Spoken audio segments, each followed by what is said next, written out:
প্রাণপ্রিয় শিবগঞ্জের মুসলমানেরা, ভালো আছেন তো আপনারা? আলহামদুলিল্লাহ, সুম্মা আলহামদুলিল্লাহ। আল্লাহ আমাকে ভালো রেখেছেন, আপনাদেরও ভালো রেখেছেন, আলহামদুলিল্লাহ। নাহমাদুহু ওয়া নাস্তাঈনুহু ওয়া নাস্তাগফিরুহু ওয়া নাউযু বিল্লাহি মিন শুরুরি আনফুসিনা ওয়া মিন সাইয়্যাতি আ'মালিনা। من يهده الله فلا مضل له ومن يضلله فلا هادي له ونشهد أن لا إله إلا الله وحده لا شريك له الذي أرسله بالحق بشيرا ونذيرا وداعيا إلى الله بإذنه وسراجا منيرا. فقد قال الله تعالى في كلامه المجيد وفرقانه الحميد.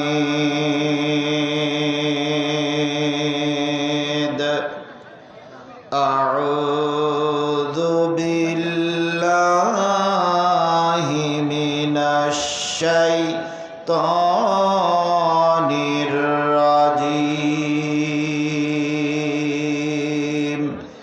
بسم الله الرحمن الرحيم. يا أيها الذين آمنوا لا تتخذوا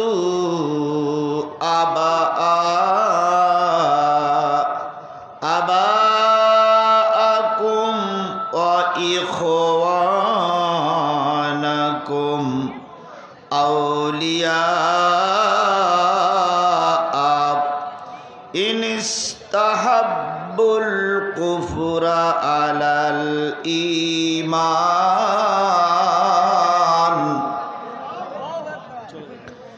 ومن يتولهم منكم فأولئك هم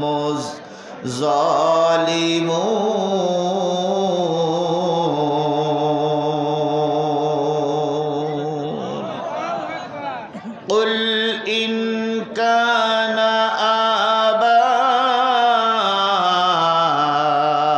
آباؤكم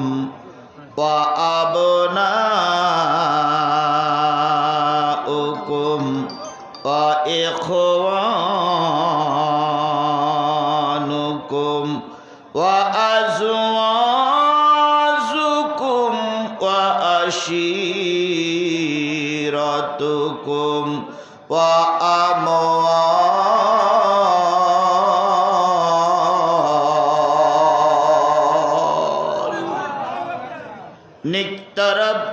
اقترفتموها وتجارة تخشون كسادها ومساكن ترضونها أحب إليكم من الله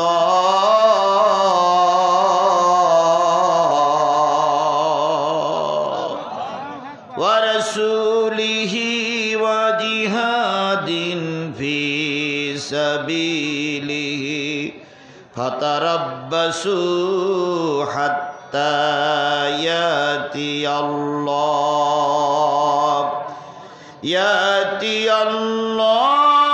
بأمره ওয়াল্লাহু লা ইয়াহদিল কওমাল ফাসিকিন।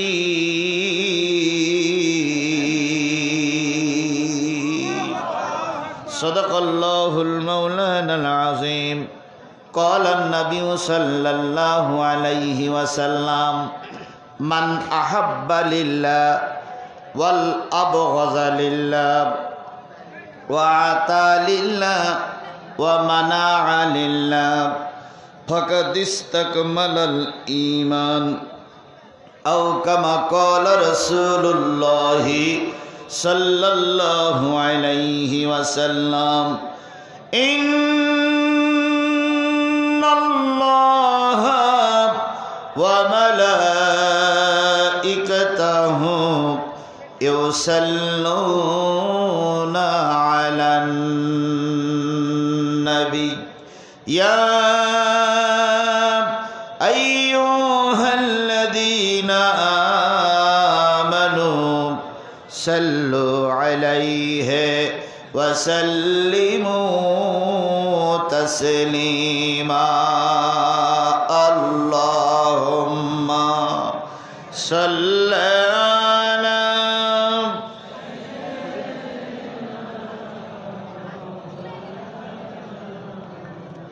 وعلى آل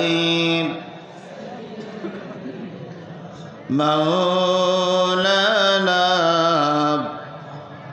لا إله إلا الله জোরে লা ইলাহা আরো জোরে লা ইলাহা লা ইলাহা লা ইলাহা লা ইলাহা ইল্লাল্লাহ মুহাম্মাদুর রাসূলুল্লাহ।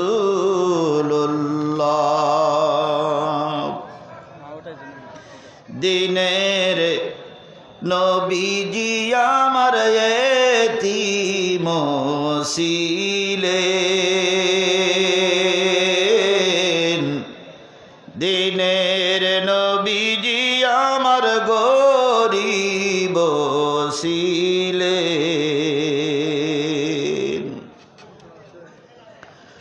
ও নবী 6 মাসের কালে পিতাহারা হইলেন, দুনিয়াতে এসে নবী পিতাকে না দেখিলেন। দিনের নবীজি আমার এতিম ছিলেন, দিনের নবীজি আমার গরিব ছিলেন। ও নবী 6 বৎসর কালে মাতাহারা হইলেন, দুঃখের সাগরে নবী ভাসিতে লাগিলেন। দিনের নবীজি আমার গরিব ছিলেন, দিনের নবীজি আমার এতিম ছিলেন। লা ইলাহা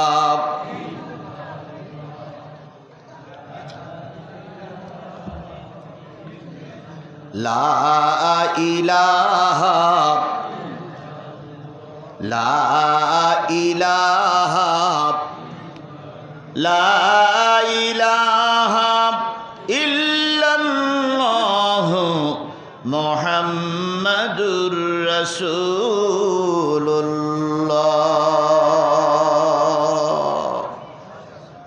সকলে জবান খুলে একসাথে এক বাক্যে বলছি সাল্লাল্লাহু আলাইহি ওয়াসাল্লাম। বগুড়া জেলার শিবগঞ্জ উপজেলা, শিবগঞ্জ উপজেলার শিহালি চেতন পীর দাখিল মাদ্রাসা চত্বরে অনুষ্ঠিত হচ্ছে 36তম একদিন ব্যাপী তাফসিরুল কোরআন মাহফিল। 5ই নভেম্বর 2025, 20 কার্তিক 1432 বাংলা, রোজ বুধবার। আজকের এই তাফসিরুল কোরআন মাহফিলের শ্রদ্ধাভাজন স্বনামধন্য সম্মানিত সভাপতি, বিশিষ্ট আলেমে দ্বীন, বিশিষ্ট ইসলামী চিন্তাবিদ হযরতুল আল্লামা হযরত মাওলানা মোশাররফ হোসেন সাহেব, বৃহত্তর ইসলামী আন্দোলন বাংলাদেশ জামাত ইসলামীর মনোনীত চেয়ারম্যান পদপ্রার্থী 4 নম্বর পীরব ইউনিয়ন ও উপাধ্যক্ষ দাড়িদহ আমিনিয়া ফাজিল মাদ্রাসা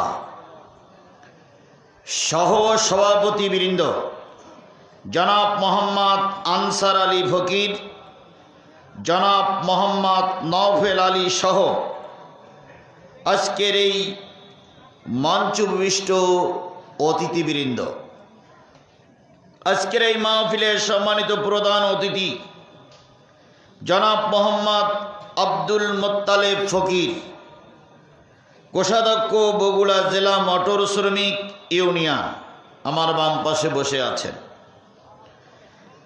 বরেণ্য অতিথিবৃন্দ,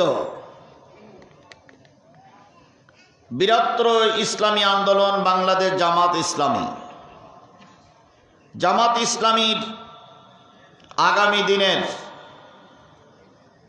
এই শিবগঞ্জ উপজেলার জামাতের মনোনীত এমপি পদপ্রার্থী, সাবেক সংসদ সদস্য, জননেতা, বিশিষ্ট আলেমে দ্বীন, আমার প্রিয় শ্রদ্ধেয় বড় ভাই জনাব অধ্যক্ষ মাওলানা মোহাম্মদ শাহাদাতুজ্জামান, যিনি আমার আগে কথা বলছিলেন,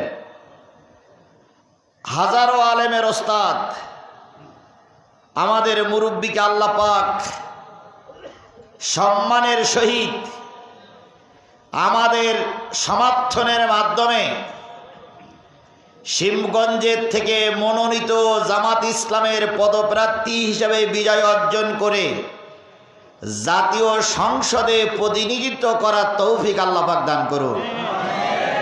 সকলে মিলে বলুন আল্লাহুম্মা আমিন। আরেকজন অতিথি, তিনিও আমার খুব কাছের মানুষ, আমাকে তিনি অনেক আগের থেকে ভালোবাসতেন। সাবেক উপজেলা চেয়ারম্যান ও সভাপতি শিবগঞ্জ উপজেলা বিএনপি বগুড়া জনাব অধ্যক্ষ মীর শাহ আলম ভাই, তিনি আজকে আসতে পারেননি। আল্লাহ তাকে সুস্থ রাখুক, দেশ এবং জাতির কল্যাণে কাজ করার তৌফিক দান করুন। আজকের মাহফিলের অন্যান্য অতিথিবৃন্দ আলোচনা করে ধন্য করেছেন সুললিত কণ্ঠের অধিকারী, বিশিষ্ট ইসলামী চিন্তাবিদ, জাতীয় পর্যায়ে একাধিকবার পুরস্কার প্রাপ্ত মিডিয়া ব্যক্তিত্ব জনাব মাওলানা মাকসুদ আল আজমি, তরুণ উদীয়মান বক্তা। আমাদের বয়স হয়ে গেছে, কখন জানি আল্লাহর ডাকে সাড়া দিতে হবে। আমাদের অবর্তমানে এই যুবকেরা এই পরিবেশ, এই তাফসির মাহফিলগুলো ধরে রাখতে পারুক, আমরা এই দোয়াই করছি। সকলে মিলে বলছি আল্লাহুম্মা আমিন।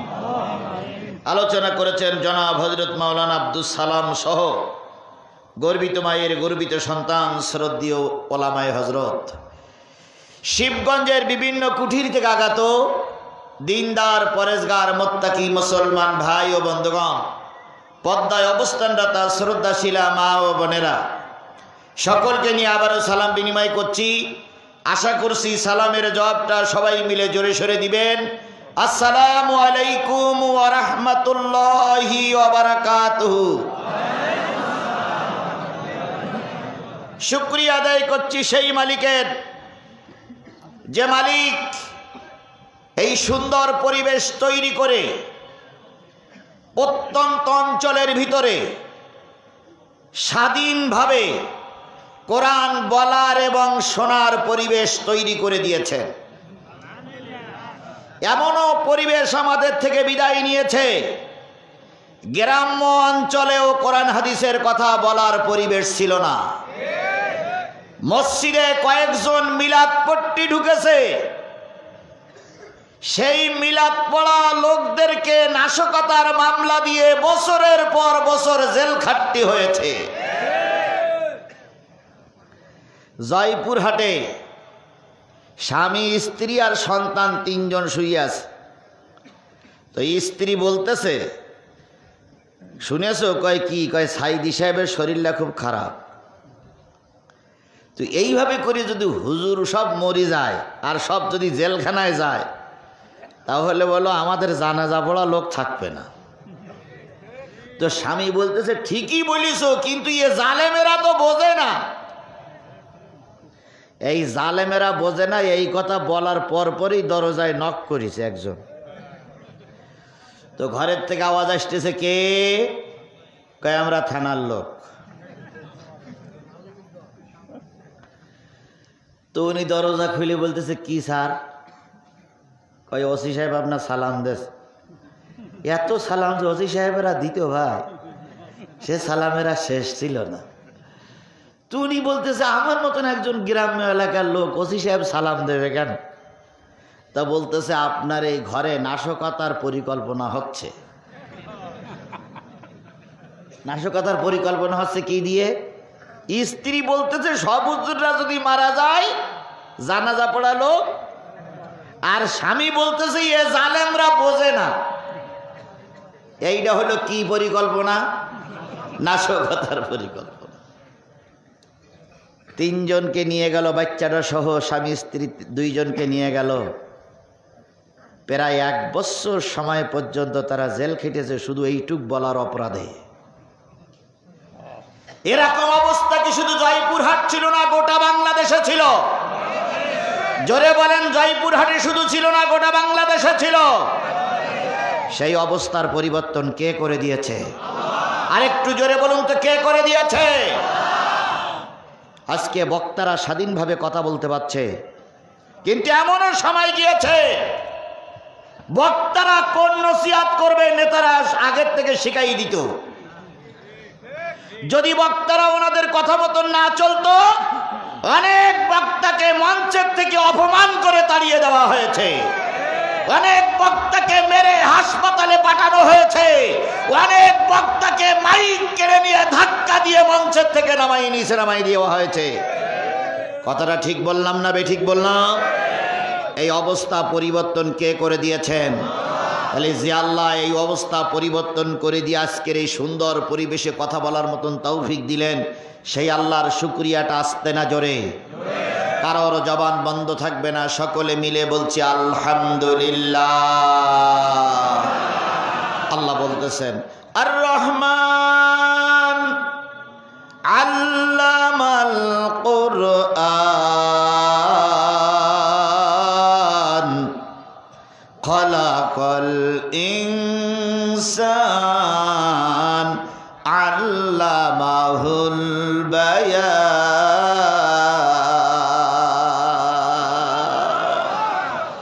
কোরআন তেলাওয়াতের পরে যারা আল্লাহু আকবার বলবে, আল্লাহ তাদের জান্নাতে যাওয়ার পথ সহজ করে দিবেন।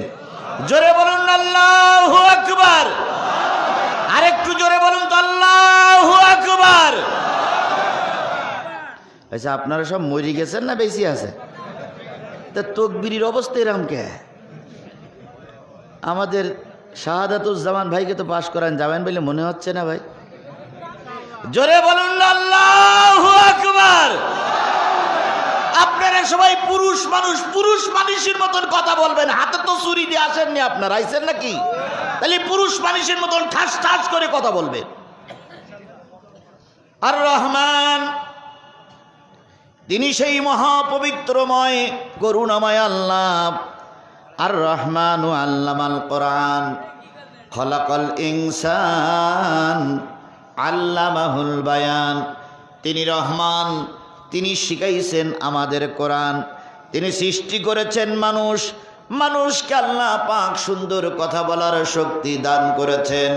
যে মালিক মানুষকে কথা বলার মতন স্বাধীনতা দিলেন, আলহামদুলিল্লাহ বলার মতন জবান দিলেন, সেই আল্লাহর শুকরিয়া আবার আদায় করছি আলহামদুলিল্লাহ। সর্বকালের সর্বশ্রেষ্ঠ মহামানব, যিনি এসেছিলেন এই পৃথিবীতে মানুষের কল্যাণের জন্য।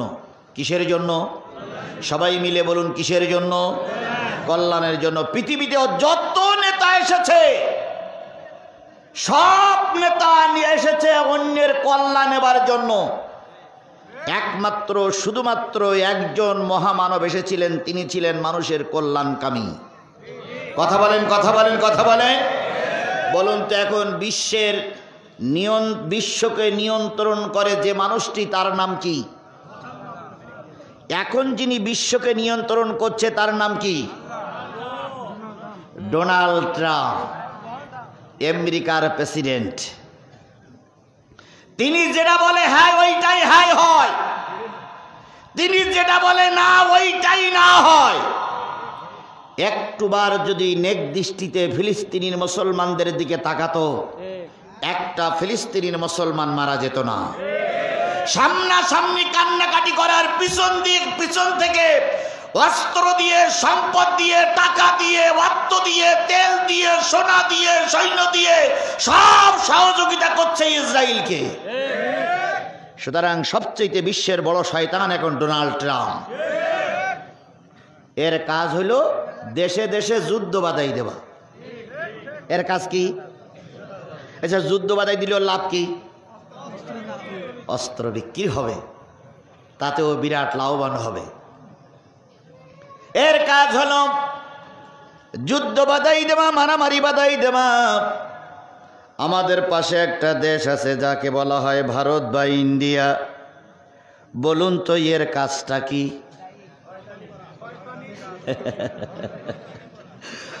এর কাজ শয়তানি তো আছে, আর একটা কাজ হচ্ছে পার্শ্ববর্তী যত ছোট ছোট দেশ আছে কাউকে সে শান্তিতে থাকতে দেয় না। তার টার্গেট হলো কোন দেশটা দখল করা যায়, কার নদী এলাকা দখল করা যায়, কার জমিতে ঘর তোলা যায়। এই জন্য মাঝে মাঝে বলে বাংলাদেশের চট্টগ্রাম আর বাংলাদেশের দিনাজপুর দখল করবে। শোনেন না এসব? শোনেন না এইসব দখল করে বলে না? আপনি আর 10 মিনিট বসবেন, 10 মিনিট পরে আপনার ছেড়ে দেবো ইনশাল্লাহ। মুরব্বীরা পাশে থাকলে একটু ভালো লাগে নাকি? আমাদের এমপি সাহেব যদিও বয়স্ক মানুষ, তারপরও থাক, এটা আমরা চাই না। আজমিও থাক, দুইজনের যত 10-15 মিনিট থাক। তারপরে যেহেতু বক্তা মানুষ আর উনি নেতা মানুষ, দুইজনকে ছেড়ে দেবো 15 মিনিট পর ইনশাল্লাহ। যে জিনিসটা বোঝাতে চাচ্ছিলাম সেটা হলো ওর টার্গেট হলো বাংলাদেশের চট্টগ্রাম আর দিনাজপুর দখল করবে। কত বলেন ঠিক না বে ঠিক? কিন্তু আমি ভারতকে বলি, ভারত শোনো, এরা কিন্তু শেখ হাসিনার সরকার না। এখানে এখন জনগণের সরকার ক্ষমতায় বসে আছে। ডাক্তার মোহাম্মদ ইউনূস স্পষ্ট করে বলে দিয়েছে, বাংলাদেশের 1 ইঞ্চি মাটি আমরা কাউকে ছেড়ে দেব না। আর আমরা বলি, ভারত তোমার দেশ অনেক বড়, তোমার সৈন্য অনেক বেশি, তোমার পারমাণবিক অস্ত্র আছে, তোমার মারণাস্ত্র আছে, ক্ষেপণাস্ত্র আছে। আমার পারমাণবিক অস্ত্র নাই, আমার মারণাস্ত্র নাই, ক্ষেপণাস্ত্র নাই। কিন্তু ভারত জেনে রেখো, 18 কোটি মানুষের আছে বুক ভরা ঈমান।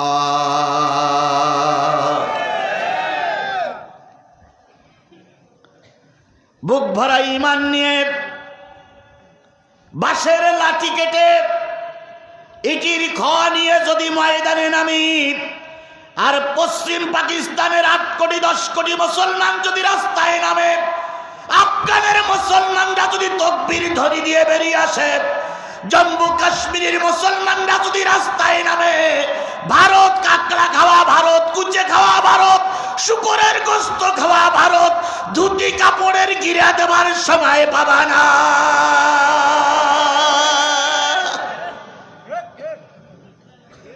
কারে ভয় দেখাও, কারে ভয় দেখাও?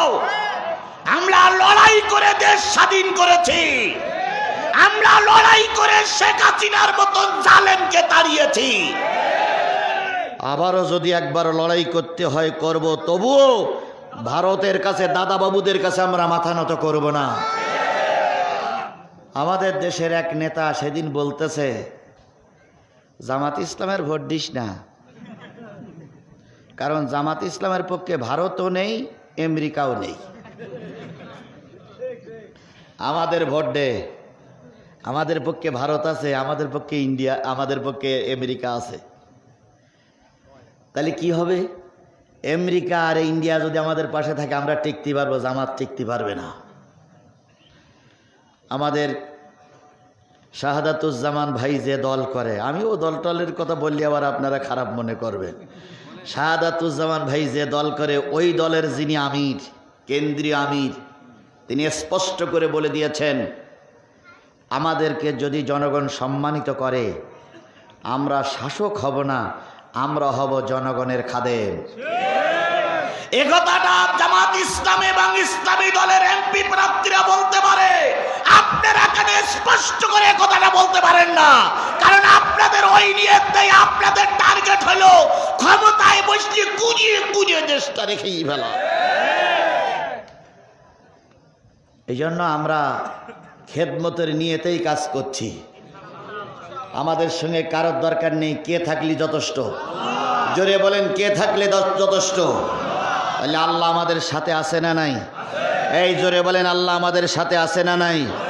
আমার ভাইয়েরা, পক্ষান্তরে আমার দেশে একজন প্রধানমন্ত্রী ছিল, তিনি এখন সম্মানের সহিত পালাইয়া গিয়াছে। সুসম্মানিত ব্যক্তি, কারণ একজন প্রধানমন্ত্রী, উনি প্রায় এখনো বলে, আমি ক্ষমতাচ্যুত নই, আমি এই দেশে বেড়াতে আসছি। তাই আমাদের কিছু লোক উপহাস করে বেলে, অনেক দিন আপা দুলাভাইয়ের বাড়ি যায়নি, তাই আপা এখন দুলাভাইয়ের কাছে অবস্থান করতেছে। অনেকেই রসিকতা করি বলে। ওনার টার্গেট ছিল, জনগণ ভোট দেখ আর নাই দেখ, আমি চেয়ার ছাড়ব না। কি তাই ছিল না টার্গেট? তাহলে এই সমস্ত নেতাদের এই টার্গেট ছিল। পক্ষান্তরে আমার নবীর টার্গেট ছিল, একটা মানুষ কিভাবে জাহান্নামের পথ থেকে জান্নাতের পথের প্রতীক হতে পারে।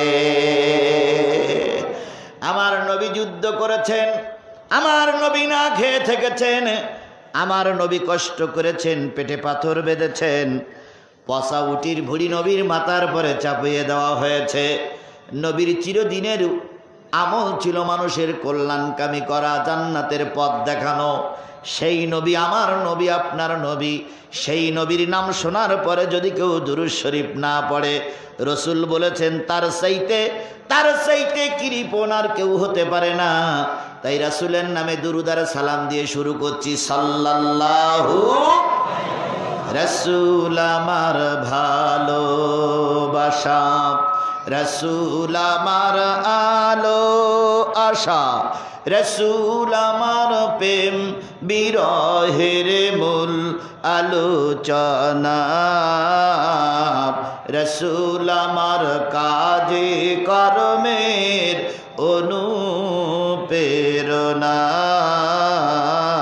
রাসূল আমার নেতার মতন নেতা আমি পাই না যখন খুঁজে, কান্দি এবং কান্দি শুধু এই দুটি চোখ বুজে, তখন তোমার বদর উহুদ যোগায়ে মন্ত্রণা